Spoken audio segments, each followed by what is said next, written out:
Olá, pessoal. Bem-vindos ao quinto episódio do nosso Neurocast. Hoje a gente vai trazer o primeiro episódio do ano de 2024 e a gente tem um assunto muito interessante para falar, que envolve a todos nós aqui enquanto indivíduos e enquanto sociedade, que é falar da saúde suplementar no Brasil. Eu sou a Erika Fuga, eu sou Head Médica da Neurotech e dessa vez eu serei a host aqui do nosso Neurocast, que é um videocast que a gente faz em parceria com a B3. E para debater esse tema conosco, a gente tem um convidado super mega especial aqui, que é o Wilson Leal. O Wilson é diretor executivo da Seguros Unimed, responsável por tecnologia, inovação, mercado, marketing e recentemente foi eleito mais uma vez, né, Wilson, uma das personalidades mais influentes de TI em 2024. Eu aproveito também para fazer um convite para toda a nossa audiência, né, para conferir os nossos episódios anteriores, né, tanto no Spotify quanto no YouTube, porque tem muito conteúdo legal, vale a pena conferir e rever. E antes de iniciar o nosso papo, agradecer novamente o Wilson por ter aceito o nosso convite. Seja muito bem-vindo, Wilson. E obrigada por aceitar aí esse nosso convite. E é um grande prazer receber você aqui no estúdio da B3 para a gente falar de um tema como saúde. Então, para a gente iniciar, né, pessoal, uma forma bem descontraída, né? A gente queria saber de você, Wilson. Você tem uma jornada tão interessante, né, no mercado segurador e mais recentemente agora no mercado de saúde. A gente queria saber de você qual um episódio, ou alguma história, ou algum momento que tenha sido transformador, né, e que tenha gerado muito aprendizado profissional para você e que você queira compartilhar aqui conosco, né? Pode ser algo inspirador, algo curioso, até algo engraçado, né, que você tem aqui para contar para a gente iniciar esse bate-papo. Obrigado, Érica. Prazer imenso estar aqui com vocês. Assim, agradeço demais o convite. É uma honra aqui participar do Neurocast, né? Eu acompanho os episódios, sou bem fera aqui falar, então agradeço muito esse convite.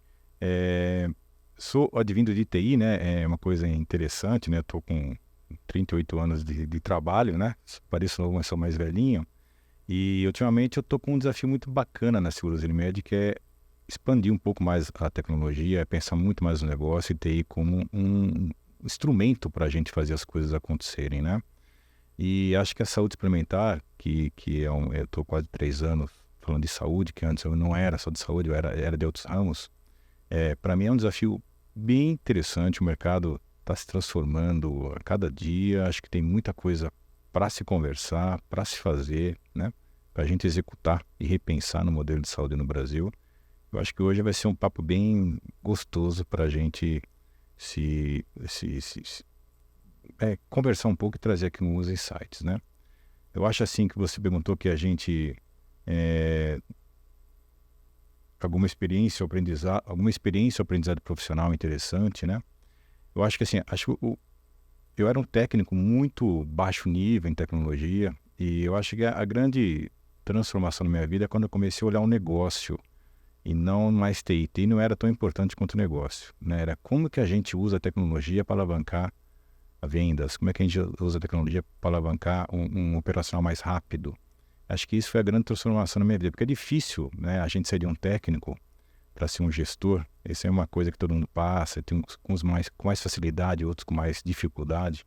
E para mim, eu confesso que foi mais difícil essa transição, mas eu acho que quando eu entendi, né, com os meus líderes, né, que eu tive no passado, que tecnologia mais ou menos hoje é um commodity, então não é que é fácil, mas tecnologia tem que ser utilizada a favor do negócio e não ao contrário. Então acho que essa é a grande experiência de vida, né, que eu passo para todo mundo que trabalha comigo, para minha filha, que é pensa no negócio e usa as armas que você tem, tecnologia é uma delas. Legal, muito bom. Você está falando, estou pensando num paralelo aqui também da minha trajetória, né, que também começou como médica, né, assistencial. Então, eu tive que fazer essa virada também de médica a gestora, né, de grandes operações, enfim. E acho que é isso, né? Não é simples, mas quando a gente faz essa transformação, a gente tem a capacidade e tem a oportunidade, talvez, de influenciar, né, e de modificar um conjunto é de pessoas, né? Às vezes muito maior do que o que a gente faz ali como técnico. Então, é muito interessante. Parabéns por ter conseguido fazer essa transformação. Obrigado. E vamos começar, então, né, sobre os assuntos aí da saúde suplementar. Então, Wilson, nós, né, todos nós aqui temos acompanhado os dados, né, e as divulgações de resultado que tem saído aí da saúde suplementar, e em especial do impacto, né, da sinistralidade, do sinistro no pós-pandemia, né? Isso tem preocupado a todos nós. E o próprio crescimento, né, dos custos assistenciais por diversos motivos que você conhece muito bem, os custos quase que sempre aumentando, né, numa velocidade muito alta, muito maior do que a inflação, e essa preocupação de fazer esse equilíbrio entre o que a gente recebe, né, de prêmio, o que as operadoras recebem de prêmio e o que despendem de custos assistenciais. Como é que você está enxergando isso? Como você vê esse cenário hoje, né? Quais são essas mesmas as maiores dificuldades? E como você, a partir dessas dificuldades, enxerga as oportunidades que a gente tem pela frente aí na saúde suplementar? Legal, acho que essa é a pergunta-chave, né? Daí vai sair outras discussões, né? Eu acho que hoje a palavra que a gente fala bastante nas seguros, eu acho que no mercado, é sustentabilidade, né? O mercado hoje, as seguradoras e operadoras, ela tem que buscar a sustentabilidade para continuar funcionando. Isso parece óbvio, mas é muito difícil. Aí que você falou, né? Sinistralidade altíssima, tem vários desafios aí, mas também tem as suas oportunidades. Eu acho que os grandes desafios é envelhecimento da população, né? A população do Brasil está ficando mais velha, né? Aquele triângulo está começando a modificar. A gente tem muita gente já indo para a idade idosa, e com isso a qualidade tem que ser ainda mantida, a qualidade dos serviços, consequentemente a precificação muda, né? Então acho que esse é um grande desafio que a gente tem. O outro é o combate à fraude, né? Que depois da pandemia, com os custos assistenciais, a procura, as pessoas ficaram mais sensíveis, qualquer gripe vai para o hospital, coisa que talvez não acontecia antes, né? Isso acontece pessoalmente na família, né? Qualquer coisa agora você vai procurar um pronto-socorro. Então talvez essa mudança, a pandemia mudou um pouco o hábito, né? E com isso, aumentaram os custos, e as fraudes agora são importantes, né? Como o resultado operacional diminuiu, começamos a olhar para a fraude. Começamos, que eu digo, o mercado, sempre existiu fraude, né? Todo mundo sabe disso, né? Aquele 2 recibinhos que você fazia e tal. E isso era peanuts, né? Na época das vacas gordas. Eu acho que agora isso tem um impacto muito grande na nossa sinistralidade. E acho que esse é um desafio de como a gente, como mercado, combate isso, consegue regular, consegue conter esse abuso excessivo na área da saúde. Consequentemente, vem uma precificação justa. Então, várias coisas acontecendo, essa liberação do rol, né, de você fazer atendimentos fora do rol da ANS, mais as fraudes, começa a necessidade de uma precificação mais ajustada, coisa que não existe ainda. Ou seja, tem algumas coisas do passado que você não conseguiu ajustar os preços ainda para a realidade atual. Então, acho que esses são os grandes desafios da saúde suplementar. E quando eu falo sustentabilidade, é não depender do resultado financeiro, mas sim do resultado operacional, né? O resultado financeiro, está aplicado, mas uma hora acaba, né? Então, você tem que deixar a sua empresa com resultado operacional positivo para conseguir navegar bem os próximos anos. E oportunidades, acho que tem várias, né? Então, aí entra a beleza do jogo, né? Eu acho que melhorar a eficiência operacional, diminuir custos da empresa, eu acho que isso é fundamental. Você melhorar os seus processos, usar muito a inteligência artificial. Eu acho que uma coisa que não só na saúde, mas acho que no mercado, no segurador, em qualquer mercado, acho que a inteligência artificial hoje é importantíssima, é fundamental. Depois eu falo até mais de dados que eu tenho sobre isso, né? A gente puxa um pouco mais sobre quem está usando, quem não está, como está no mercado. Mas acho que quem não usar agora, daqui a pouco talvez seja tarde demais, já está muito atrás de quem já está mais experiente no assunto. Eu acho que outro ponto muito importante, e na Seguros e Média a gente é muito forte, e você deve conhecer bem, é a prevenção à saúde, né? Trazer as pessoas cada vez mais em programas de prevenção à saúde. Acho que isso é fundamental, tanto para o paciente beneficiário, quanto para as seguradoras conseguirem fazer atacar a saúde, não a doença, né? Então a gente tem que preservar a saúde. A doença, você está no hospital, aí complica, né? Então, a gente tem que fazer esse movimento cada vez mais. Eu acho que esse é uma grande oportunidade.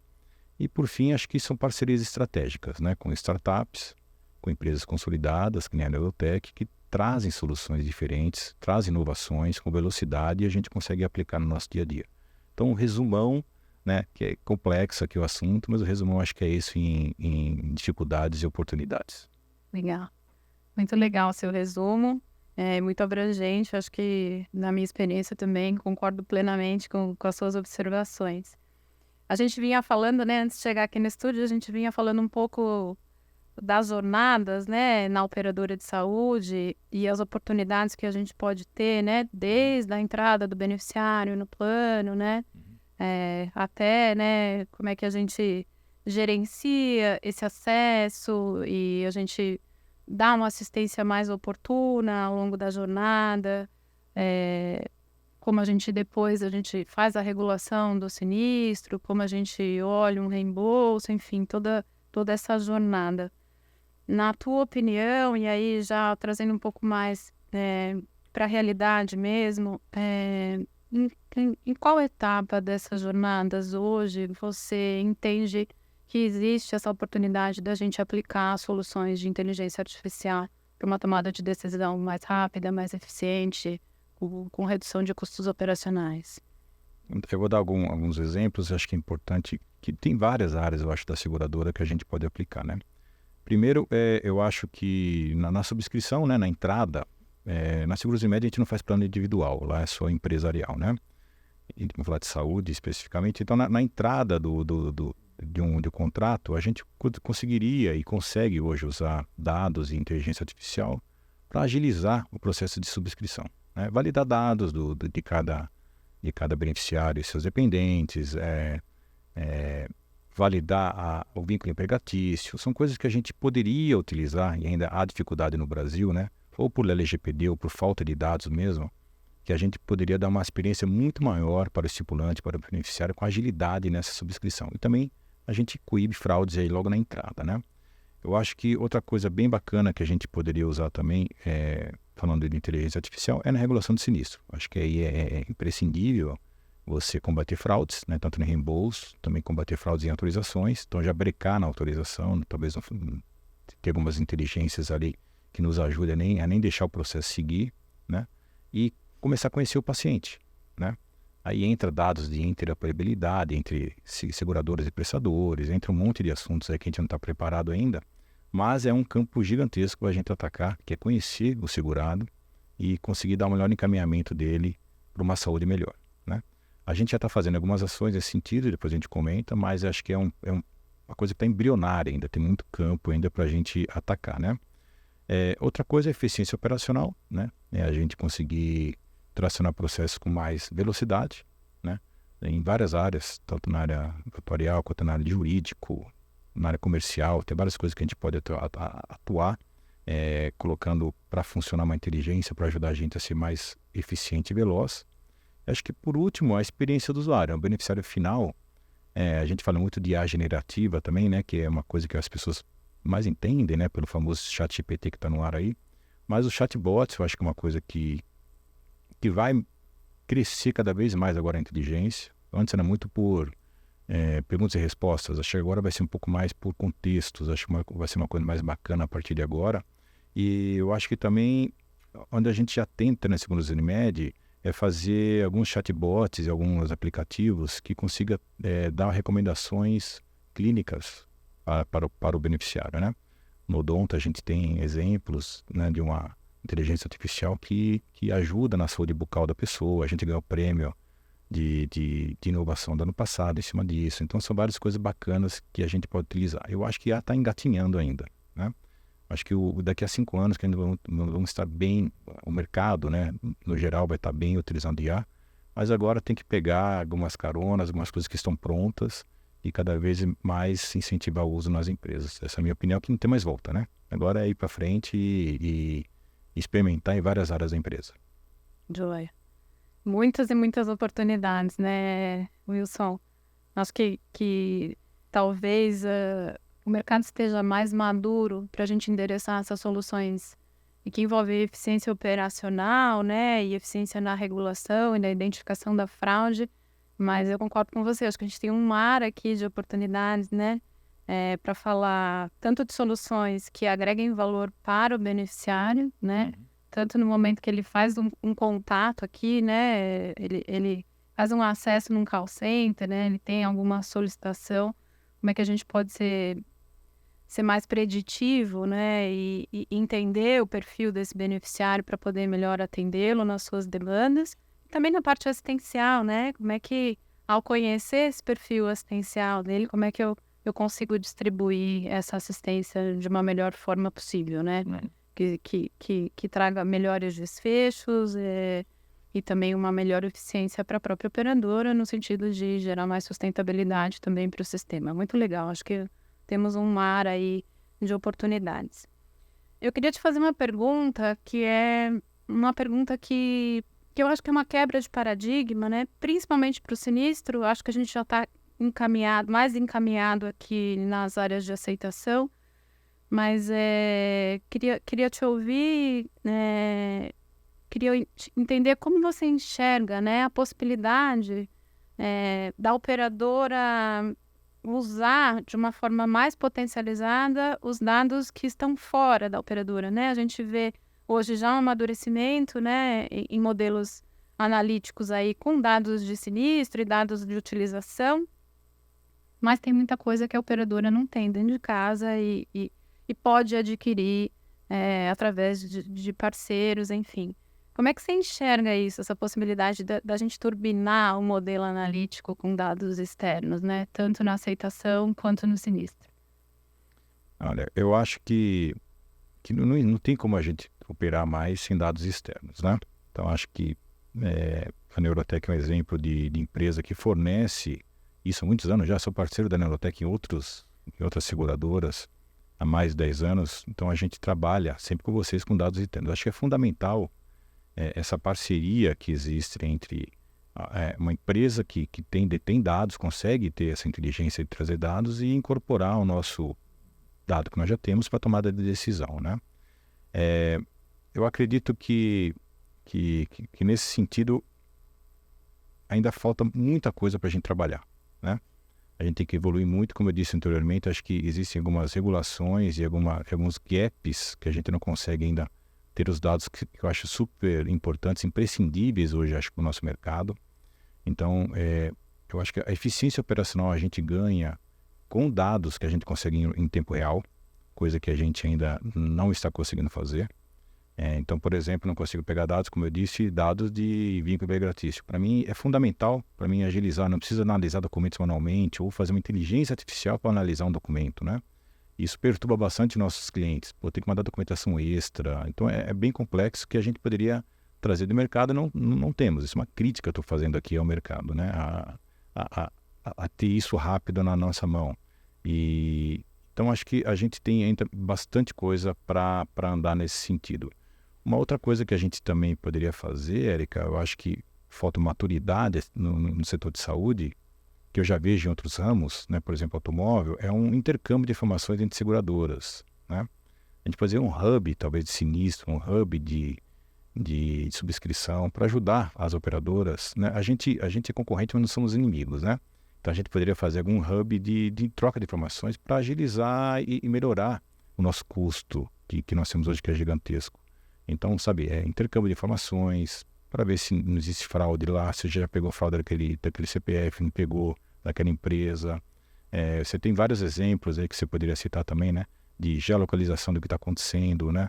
Entre o beneficiário e o estipulante. Ou seja, existe ainda um mar aberto para a gente se ajudar, as seguradoras e operadores se autoajudarem nesse sentido também de interoperar dados. Eu acho que é importante a gente também abrir essa discussão um dia aí. O que você acha?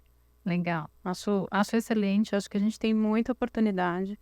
Acho que tem dados externos que são bem tranquilos, né, da gente trazer, e a gente tem feito isso, né, como você falou. Enfim, a gente entender onde está localizado, por exemplo, um CNPJ de uma empresa, onde é que estão os sócios, onde ocorre de fato esse sinistro, para entender qual é o perfil, qual é o comportamento desse CNPJ, enfim, dados de utilização de programas públicos, dados que envolvem questões judiciais e financeiros, enfim. Tem uma série de informações aqui que ajudam, né, a operadora a tomar esse risco, né, precificar esse risco e entender de fato qual é o perfil daquele beneficiário que adentra no plano, justamente para conseguir garantir a sustentabilidade depois do grupo como um todo, né? Bem, bem importante que a gente consiga dar para a operadora, né, separar o joio do trigo, para que ela possa, enfim, fazer toda a análise detalhada dessa aceitação e, eventualmente, fazer essa precificação como regem as regras da ANS. Então, acho que a gente tem um campo aí de muita oportunidade, sim, para trabalhar. Você falou de fraude, já vou puxar a próxima pergunta aqui, né? A gente tem visto números muito alarmantes aí, né, de estimativas, né, de perdas com fraudes, abusos e desperdícios, né? Recentemente o IES mostrou um relatório da Ernst Young comentando sobre isso. A Neurotech tem trabalhado, né, fortemente numa plataforma antifraude, né, onde a gente endereça uma série de jornadas, em específico a questão do reembolso.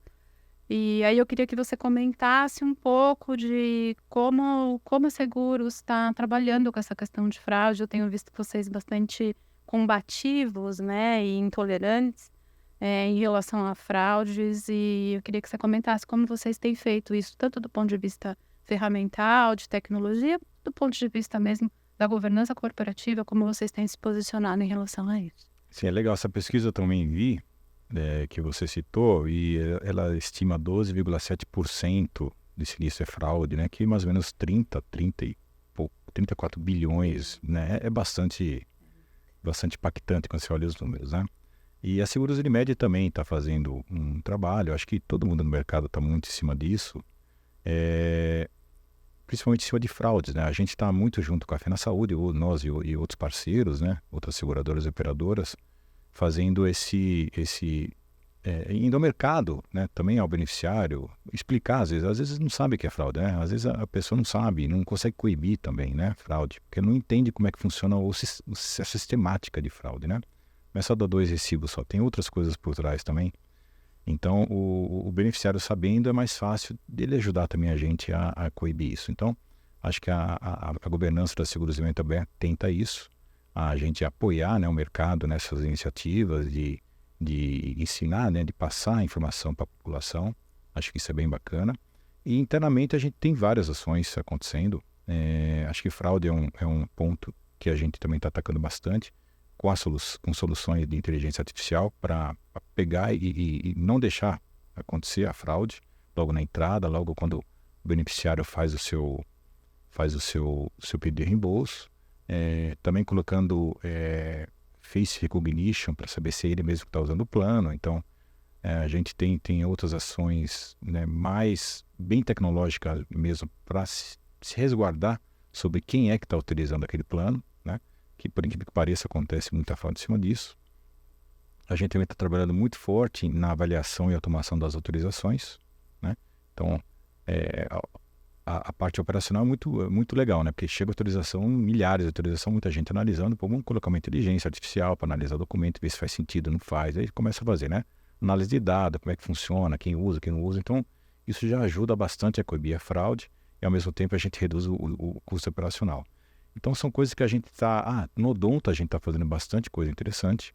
A gente também tem a célula de odonto, né? Que é o ramo de odonto. A gente tem mais de 1 milhão e 100 vidas já. Está sendo uma operação, já está pegando corpo. E lá a gente também tem bastante ações de combate à fraude também nessa parte de utilização. E também usando IA na análise dos nossos prestadores, né? Então, nós temos quase 3 mil prestadores de odonto. Então, a gente analisa. Pô, quem que pode dar problema, quem não pode dar problema. A gente tem lá os projetos Capivara para ver como é que aquele prestador se comporta no mercado. Então já prevê algum problema, alguma fraude que pode acontecer. Então a gente está trabalhando bastante forte em cima de prevenção à fraude, tanto na parte de governança quanto na parte de tecnologia, junto com a nossa área de sinistro, que está bastante engajado em cima disso. Qualquer 1% que a gente diminui de sinistro em relação à fraude é bastante dinheiro aí no resultado operacional. Legal, excelente, excelente. Só queria reforçar o ponto, né, enfim, o meu pensamento também em relação ao combate à fraude, de que meu e da Neurotech, né, de que o combate à fraude ele precisa ser coletivo, né? Ele pode ser, inclusive, turbinado, né, e mais eficiente se esse compartilhamento de dados for feito de forma coletiva. A gente tem trabalhado também com algumas entidades e algumas associações no sentido de fazer essa construção, né? Claro que com toda a segurança, com todo o sigilo das informações, enfim, com toda a governança de sigilo e segurança necessárias, mas que as operadoras possam, de fato, fazer esse compartilhamento dos casos mais problemáticos, né? Beneficiários, prestadores, enfim, de todos os entes relacionados aí à jornada de sinistro, para que isso possa ser mais efetivo, né? Não faz sentido, em termos de mercado, que uma operadora só tenha isso e depois, né, esses impactos depois aconteçam na casa do vizinho, né? É importante que o condomínio inteiro erga aí as suas grades e se proteja em relação às fraudes, para tentar,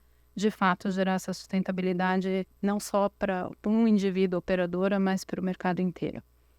Muito legal. Queria te fazer uma outra pergunta, que você falou que tem várias iniciativas, né, em andamento, tem uma aqui conosco também, já em andamento, outra iniciando. E aí eu queria um pouco da tua expertise aí, de toda a sua experiência, né? Como é que você faz esse acompanhamento, né? E como é que você faz essa governança de mensuração de resultados? Como é que você devolve isso para a tua empresa, né? No sentido até de, enfim, reforçar, né, essa possibilidade, essa oportunidade de trabalhar com inteligência, com dados de uma forma mais eficiente. Como é que você faz essa governança de mensuração de resultados e essa devolução para a tua empresa? Legal. Acho que isso é uma coisa não minha ou da minha área, né? Acho que é uma coisa da Seguros Unimed. A gente tem uma parte de governança de projetos bastante forte, né? Então a gente tenta o máximo possível priorizar, né? Porque existe demanda para tudo, né? Então não dá para a gente fazer tudo ao mesmo tempo. Tem mais demandas do que capacidade. Então a gente tenta fazer uma priorização muito forte. Então tem uma área de projeto e processos que nos ajuda bastante, ajuda a empresa a decidir qual é a melhor ação ou projeto a se fazer agora. E para tudo isso, para você aprovar, a gente tem que levar lá o porquê, o ROI do negócio, o que vai impactar para o futuro. São coisas bastante importantes que a gente analisa, né, nós como empresa, como diretoria, para tomar ação de que isso é importante ou não. E claro que fraude hoje é uma coisa que é sinistro no geral, vai? Acho que as ações de sinistro são as prioridades da empresa já desde 2022, que a gente vem atuando bastante. 2022 foi um ano muito difícil, né, para todo o ramo segurador e operadores de saúde. A gente passamos bem, né, assim, passamos um azul, mas não tão bem, foi complexo, foi difícil. 2023 agora acabamos ano muito bem, porque a gente está fazendo ações nesse sentido, pensando no futuro e dando um resultado desde 2022, onde a empresa se fechou para tomar ações energéticas contra a fraude, né? Então a gente tem essa governança junto com a de projetos, onde a gente estipula no projeto o que vai dar de resultado, o que a gente precisa atingir e prazo para isso acontecer. Então a empresa se mobiliza, né? Então a gente está com uma cultura muito bacana lá, de que a gente tem que pensar no todo, não só no seu departamento. Então acho que isso é uma coisa que parece simples e parece que foi ultrapassada, mas não é. Toda empresa tem... Cada um pensa é mais puxa aqui para o seu lado, puxa para o outro, mas a gente está com uma cultura muito, muito boa e legal de que a empresa é importante mais do que o seu departamento. Então essa cultura de pensar no todo está sendo bastante disseminada, e com a área de projetos e processos está sendo bastante resultado. Então a gente tem casos já, nosso projeto de fraude, fazendo com vocês aqui, a gente já tá em vias de colocar em produção, a nossos testes já deu 5 milhões de resultado por ano, em testes iniciais. Obviamente isso pode escalar de maneira gigantesca. Então a gente traz o resultado de uma POC, né, que vai dar 5 milhões de imediato. Então é fácil de você aprovar um projeto desse, e a gente sabe que tem resultado para o futuro.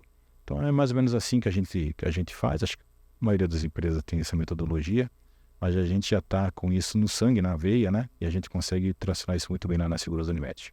Legal, muito legal. Queria dar meu depoimento também aqui enquanto fornecedora, que é muito legal trabalhar, a forma como vocês trabalham os projetos é muito interessante, porque a gente trabalha num nível de transparência muito interessante, desde a hora que a gente bola um projeto, né, que a gente pensa junto, né, qual é o ROI que aquele projeto vai dar, se ele tem ROI positivo mesmo, se ele não tem, de quanto vai ser, que a gente olha, né, através dessa POC, a gente olha os benefícios que a gente vai conseguir trazer para depois implantar.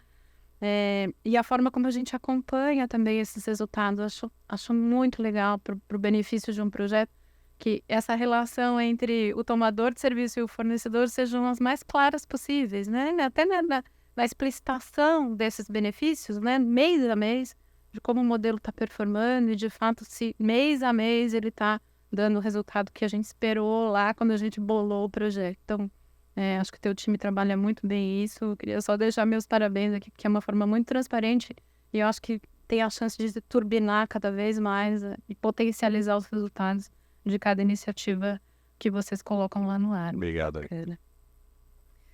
Mas vamos lá para a próxima. Wilson, as operadoras de saúde aqui, específicas de saúde, né?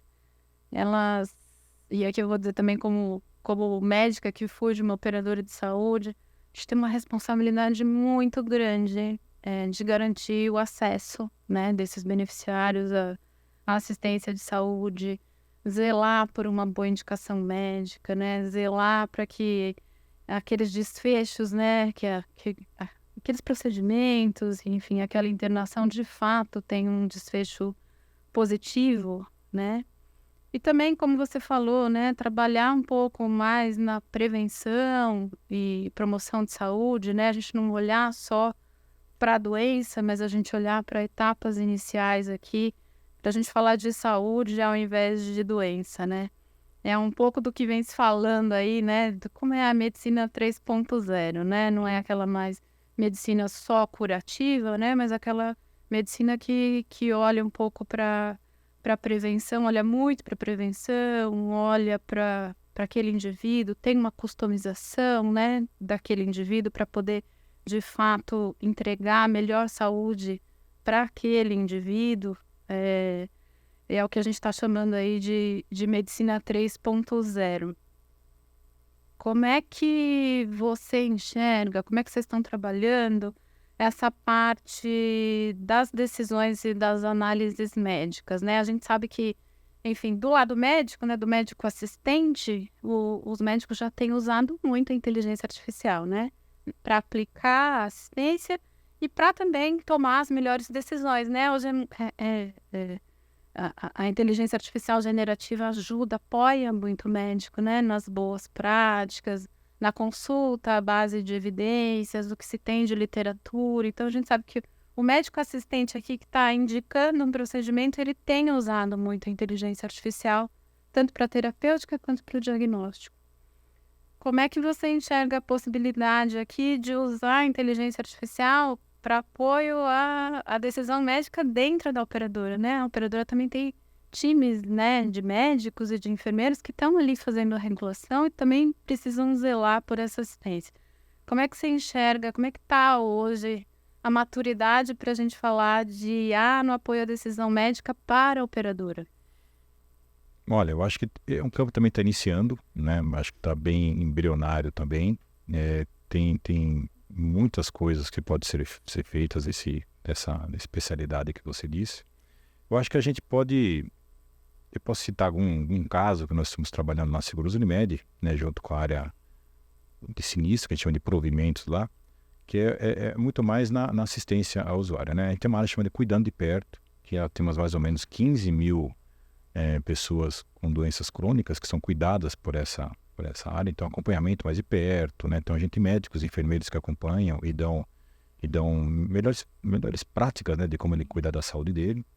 E a gente já começou a fazer, com inteligência artificial, tentar detectar quem tem probabilidade de ter diabetes na nossa base, em cima de exames que fazem, ou de consultas, alguma coisa desse sentido, que você pode explicar melhor que eu, porque eu não sou médico, né?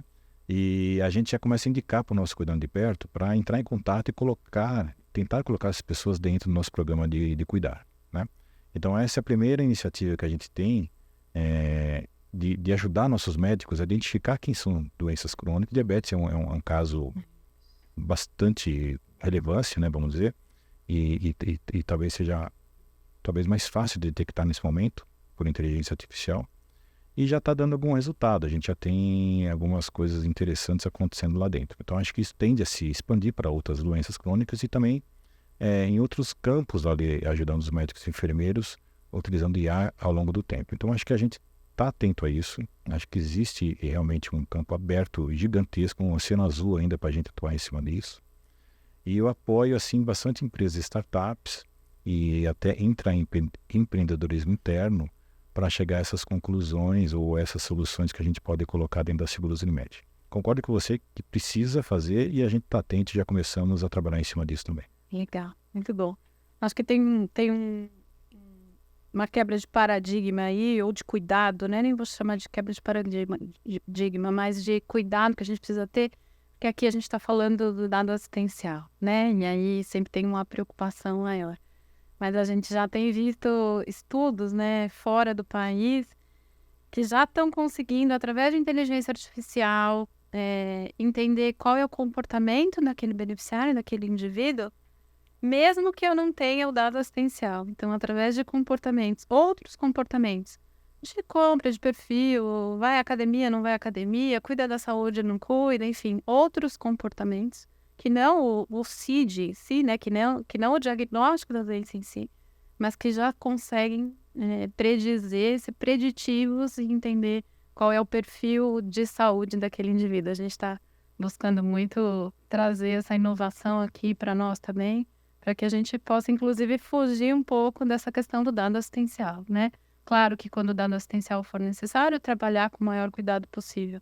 Mas se a gente não tiver o dado assistencial, o dado do sinistro, somado a esses dados de comportamento, talvez possam trazer o mesmo resultado de entender quem é esse indivíduo para a gente poder atuar da melhor forma possível dentro da operadora. Eu concordo com você, mas acho que um ponto importante que a gente poderia até também falar é que o beneficiário também tem que ter um pouco mais de engajamento, né? A gente tem planos de bem-estar dentro do nosso aplicativo, nosso Super App, né? Mas pouca gente adere, né? Muitos doentes crônicos não querem aderir aos nossos programas de cuidar, né? Então, assim, acho que existe o lado nosso que a gente tem que trabalhar bastante, mas também tem que ter uma conscientização da população que também poderia se ajudar, né? Fazendo algumas coisas, engajando aos programas e dando um pouco mais de informação para a gente, né? Então, é um ecossistema que tem que ser mudado ao longo do tempo. Aí. Isso, perfeito. Acho que é o conceito que está por trás do Open Health, né? Em que a gente empodera o beneficiário, né? Ele se empodera, ele é o dono do dado dele, mas também todos os entes usam em prol do beneficiário, né? Então, acho que o conceito de Open Health cabe bem aí para a gente conseguir avançar nisso. A próxima pergunta é em relação também à prática que vocês têm lá de decisória, né? E como vocês se organizam, você tem muita experiência nisso, né? Como vocês se organizam enquanto estrutura para tratar o tema de inovação e de inteligência artificial, né? Frequentemente a gente conversa com alguns clientes, né, que discutem conosco essa questão do build or buy, né? Eu faço dentro de casa, eu faço sozinho, eu turbino com um fornecedor que de fato pode ser, né? Tem um potencial aí de muitos braços e muita força aí na questão de inteligência artificial. Enfim, queria saber a tua opinião e como é que você faz isso? Como é que vocês estão trabalhando essa questão de fazer dentro de casa e ter parceiros turbinando aquilo que vocês imaginam que pode ser feito? Olha, essa é uma pergunta bem legal, bem interessante, e abre também um campo que a gente não vai conseguir discutir tudo hoje aqui, né? A Seguros Unimed tem um hub de inovação, chama Stormia, né? É uma área dentro da empresa, né? Mas é uma coisa interessante que a Stormia ela não faz inovação. Quem faz inovação é a empresa, né? O Stormia é só um facilitador para que a inovação surja, né? A inovação tem que emergir das áreas, né? Nada mais aquela pessoa que trabalha naquele departamento sabe melhor o que precisa e o que pode ser melhorado para criar uma inovação. Então, não existe uma área de inovação. A inovação lá na Seguros Unimed é uma área que facilita e faz as pessoas pensarem em inovação. E com isso a gente criou dentro dela, eu vou chegar lá no Buy or Build, né? A gente chegou lá na Seguros Unimed, dentro do Stormer tem várias ações, tem intraempreendedorismo, a gente olhar startups, a gente fazer conhecimento interno, gerar conhecimento interno, e um deles a gente chama de Data Lab, né? O Data Lab. O Data Lab, ele capacita toda a Seguros Unimed, qualquer funcionário que queira ser capacitado em uso de dados ou uso de inteligência artificial. O nosso Data Lab, que está dentro da célula de inovação, faz isso. A gente já capacitou mais de 300 pessoas dentro da empresa sobre o que é usar dado. A gente tem lakes lá dentro, tem dado para tudo que é lado, só que a pessoa não sabe nem como utilizar, onde buscar, né? Cadê o dicionário de dados, como é que funciona as interligações. Não é simples para qualquer um entender isso. Então a gente faz essa capacitação, então as pessoas podem fazer o seu próprio painel de dados, né? Que é mais fácil, ou começar a utilizar a inteligência artificial. Então a gente também tem ferramentas de alto nível para o usuário não TI, usar a inteligência artificial, colocar modelos, conseguir rodar previsões, extrações diversas, e a gente tem alguns exemplos lá bem interessantes. Então a gente trabalha com 2 modelos. A gente usa bastante empresas e startups, Neurotech é uma delas. Então a gente tem outras diversas lá que a gente está utilizando com modelos já prontos e soluções já prontas para nos ajudar em alguns ramos específicos. E a gente tem também bastante pessoas de dentro da Seguros Unimed, tanto na área de tecnologia quanto na área fora de TI, já utilizando a inteligência artificial no dia a dia. Então vou dar um exemplo bem legal para vocês. A área atuarial nossa, ela fez toda a precificação, o reajuste de precificação do PME desse ano 2023, usando inteligência artificial sozinha, sem tecnologia ajudando. Aprendeu como ela utiliza, pegou lá toda a base de PME dos sinistros dos últimos anos, passou os modelos que eles acharam legal e conseguiu fazer uma precificação no pool, né, que foi o menor preço do mercado que houve em 2023. Tomara que a gente tenha acertado, né? Mas está bem distante dos concorrentes, ou seja, a gente chegou a ter uma área mesmo que não é tecnologia, fazendo uma coisa complexa, que é um reajuste de preço em cima de contratos de PME. Então são exemplos que a gente faz interno, que é bacana, que é coisa específica, às vezes não acham no mercado, tem expertise, tem know-how, ou a gente pega soluções externas para ajudar também, né? Como por exemplo da Neuro na parte de fraudes, ou outras empresas na parte de diabetes, etc., para fazer esse conjunto de soluções. Eu não acredito que a gente consiga fazer tudo interno, nem tem velocidade para isso, né? Então eu acho que tem que ter aqui uma balança, né, de custo-benefício versus o que a gente tem capacidade ou não de fazer interno, se tem pessoas capacitadas para fazer interno também. Então tem áreas que sim, tem áreas que não, que depende de tecnologia. A tecnologia tem filas, né, de demandas para fazer. Então acho que a gente tem que ter essa sabedoria de conseguir balancear coisas que importam internamente ou coisas que a gente consegue fazer externamente, colocando para dentro do nosso ambiente de sistemas e fazer a empresa decolar e tracionar em cima disso. Mas eu acho que tem que ter um misto, né? Cada empresa vai ter a sua maneira de trabalhar, e eu acredito que fazer coisas internas também são importantes, né? Eu sempre fui de ter conhecimento do negócio dentro de casa. Então acho que é importante a gente ter também um pouco de domínio das coisas que a gente faz. Legal, bacana, acho muito legal. E independente se para um ou outro projeto você escolheu um parceiro ou se você desenvolveu completamente dentro de casa, essa proximidade, né, do usuário com o modelo é muito interessante, né? A IA deixa de ser um bicho-papão, né, para quem está na operação, para quem é usuário do dia a dia, e passa a ser um amigo, né? Passa a ser, de fato, quem vai ajudá-lo lá a tomar as melhores decisões enfim, e conseguir obter os melhores resultados, né? A gente vê para o corpo gerencial, às vezes, das empresas, quando a gente está falando, a gente conversa muito com esse corpo gerencial de que a gente está aqui, né? A IA, eu falo IA, mas a IA está aqui para ajudá-lo, né? Não está aqui para tomar a posição dele, mas está aqui para ajudá-lo a ter os melhores resultados, ser mais eficiente, conseguir sair dos desafios dos grandes volumes, né? Então, acho que quando você traz a IA para perto do usuário, né? Você tira esse mito aí da IA cavando aqui, tomando meu emprego para ser a IA que me ajuda aqui eu me potencializar. Muito bacana. Uma outra pergunta aqui, mais um pouco para a prática, né? Após a implantação desses modelos, né, você tem, de fato, as operações atuando diretamente ali nos modelos, mas, de alguma forma, essas operações normalmente se transformam ou se modificam depois da implantação de uma solução de IA, né? Como é que você faz? Você tem algum jeito? Vocês têm algum programa? Como é que vocês fazem no dia a dia aí para acompanhar esses impactos, essas mudanças operacionais depois da implantação de um modelo, né? Como é que você tranquiliza a tua área operacional, quanto à necessidade dessas mudanças desses processos? Vou dar um exemplo aqui, né, em sinistro, para não falar de reembolso.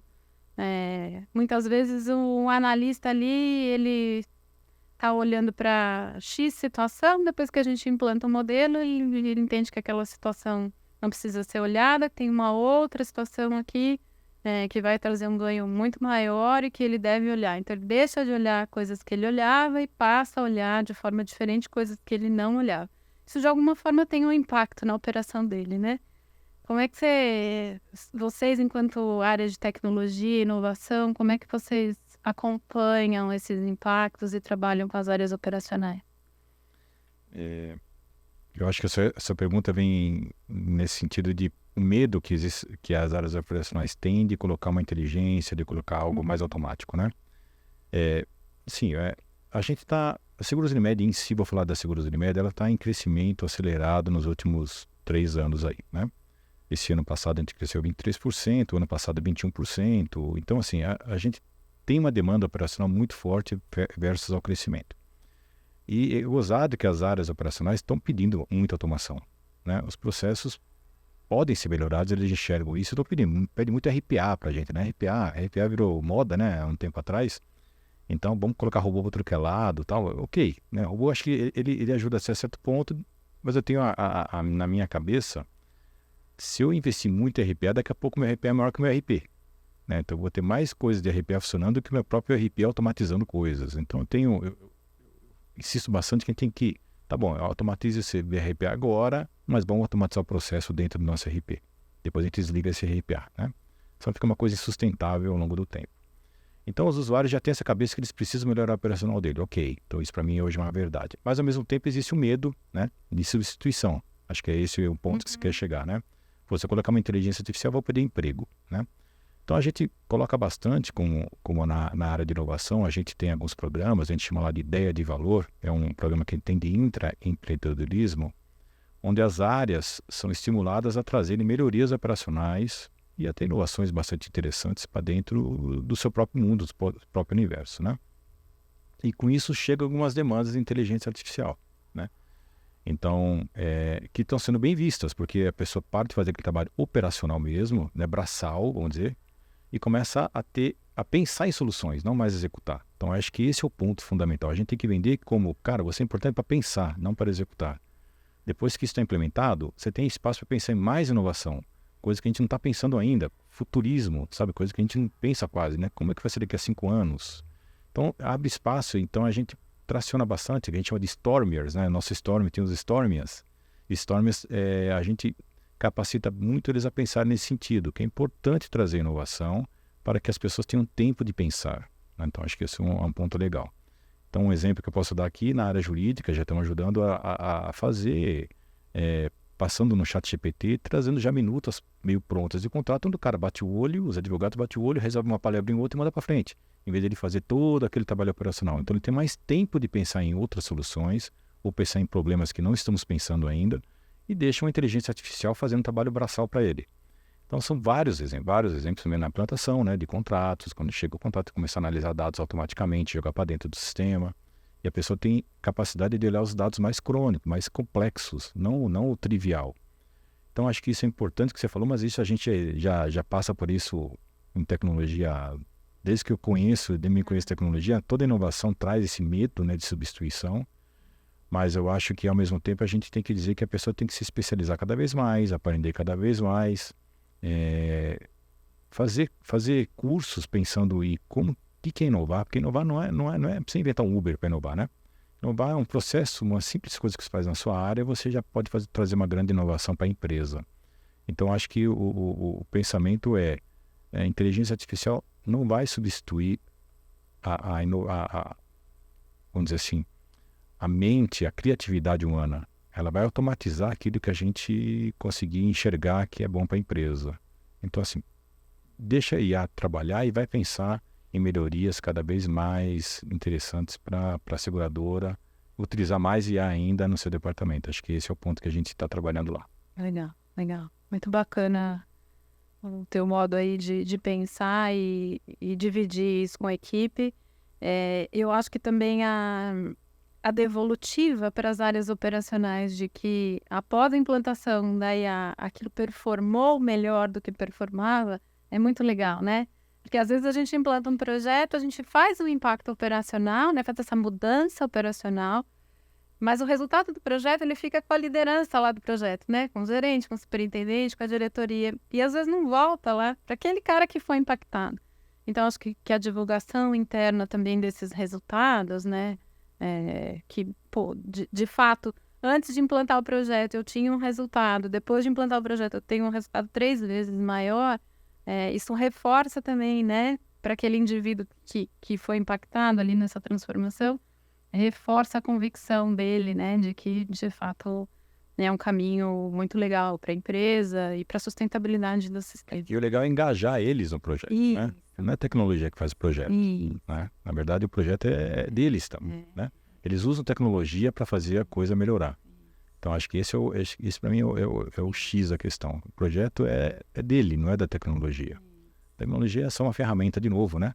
Trazendo inovação, trazendo inteligência artificial, colocando dentro do processo dele. E deixa ele apresentar, sabe? São as coisas importantes que você está falando aqui, é legal mesmo. O líder do projeto é o cara do negócio, né? A tecnologia está ali para apoiar, né? Mas é o cara do negócio. Só assim ele consegue incorporar bem, né, essas mudanças. Muito legal. Nossa, papo muito rico, adorei, muito bacana. E pena que a gente já está chegando ao fim. E aí eu vou passar para as considerações finais, né? Primeiro agradecer novamente a tua presença aqui, Wilson, foi muito bacana, muito interessante ouvir as tuas experiências, são muito vastas, você já implantou muita coisa, certamente já teve muito sucesso nos projetos aí, e muito legal ouvir a tua experiência, como você trabalha com inovação. E aí eu queria, enfim, te perguntar, né, o que o Wilson quer deixar aí para a nossa audiência, né, de última frase ou última palavra aí que possa ser inspiradora, né, para toda a liderança aí de sistemas de saúde, né, o que você quer deixar de último recado aí para nós? Obrigado aí pelo tempo, assim, eu tive bastante sucesso e bastante fracassos também, né, eu acho que a gente aprende bastante com o que a gente erra, né, muito aprendizado de como liderar, acho que é complexo, a gente falou aqui, né, você sai de um técnico para ser um líder é difícil, então o fracasso também faz parte da vida, né? E acho que para finalizar, a gente estava até conversando antes, né, Erika? Eu estou lendo agora, meu chefe, o presidente Elton Freitas da Seguros Med, me indicou o livro lá do Elon Musk, né, uma biografia dele lá, e me impactou bastante a maneira dele ser, né, não é nem criticar, nem a favor nem contra, é a maneira do cara ser. Mas uma coisa que me deixou bastante intrigado, que eu como um líder aqui agora, que tem várias responsabilidades, não consigo mais entrar no detalhe de nada, né? E até exigem que a gente não entre em detalhe de nada, né? Não precisa saber do operacional, não precisa saber do dia a dia como está funcionando. Mas pelo contrário, ele é um cara que fez sucesso entrando nos detalhes. Mesmo sendo CEO, ele vai lá, dorme no chão de fábrica, conhece os problemas, tenta ajudar nos problemas. Isso está me fazendo pensar, sabe? O recado é o seguinte, precisamos repensar nosso modelo de líder, né? De sair tanto do alto nível, conversar um pouco com a base para entender os problemas com mais frequência. Então isso está me fazendo, um recado que eu digo é o seguinte, eu estou pensativo bastante sobre isso, falei até com o meu time lá sobre esse ponto, e o recado é, vamos repensar um pouco talvez a nossa maneira de ser como líder, né? Não só ficar lá em cima deixando os outros tentarem chegar aos problemas, vamos ajudar também a chegar aos problemas de baixo, bem baixo nível mesmo, que talvez dê bastante resultado. Legal, excelente, excelente. como a gente fazia essa imersão na operação nos momentos precisos, né? E conseguir apoiar o time. Muito legal. Obrigada, foi um super prazer bater o papo com você, Wilson. Novamente, obrigada por ter aceitado o nosso convite. E, pessoal, é isso. Acho que finalizamos, né, o nosso 5º episódio do nosso Neurocast. A gente queria agradecer a todos por se juntarem a nós nessa jornada. E agora não deixem de acompanhar, né, nas redes sociais esse episódio e para ficarem por dentro das jornadas e das novidades que a gente tem por aí. Muito obrigada, abraços e até o próximo Neurocast. Obrigado, gente. Até mais.